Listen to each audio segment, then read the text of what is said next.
అమ్మఒడి ఒక పూటకం ఏం చెప్పాడు ఆ రోజు అందరికి ఇస్తానన్నాడు మోసం చేశాడా లేదా అందరి బిడ్డలకు ఇవ్వడం లేదు కదా అందుకే నేను ఆలోచించాను తల్లికి వందనం నేనే ప్రారంభించాను ఆడబిడ్డలు శాశ్వతంగా మగబిడ్డలు గాని ఆడబిడ్డలు గాని బిడ్డలు తల్లులని గౌరవించాలనే ఉద్దేశంతో తల్లికి వందనం తీసుకొచ్చాను ఈరోజు హామీ ఇస్తున్నాను తల్లికి వందనం కింద సంవత్సరానికి ప్రతి ఒక్క బిడ్డకి 15,000 రూపాయలు ఇచ్చే బాధ్యత నాది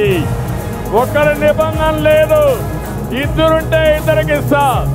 ముగ్గురుంటే ముగ్గురికి ఇస్తా నలుగురుంటే నలుగురికి ఇస్తా ఏమంటారు మీరు బాగుందా లేదా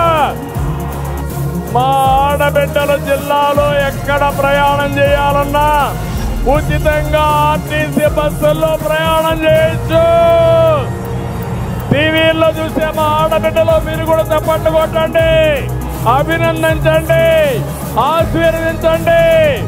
మా ఆడబిడ్డని మహాశక్తి చేసే బాధ్యత నాది తెలుగుదేశం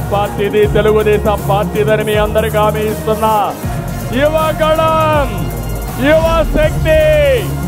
దేశానికి ప్రపంచానికి సేవలు అందించాలంటే అది ఒక్క యువతతోనే సాధ్యం నిన్న కూడా చెప్పాను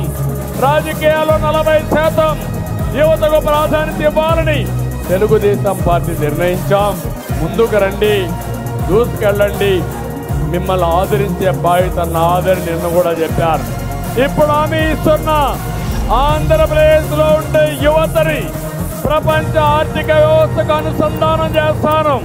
ఇక్కడ ఇండస్ట్రీ చేస్తాం ఉద్యోగాలు ఇస్తాం రాబోయే 5 ఏళ్లలో 20 లక్షల మందికి యువతకు ఉద్యోగాలు ఇచ్చే బాధ్యత తెలుగుదేశం పార్టీది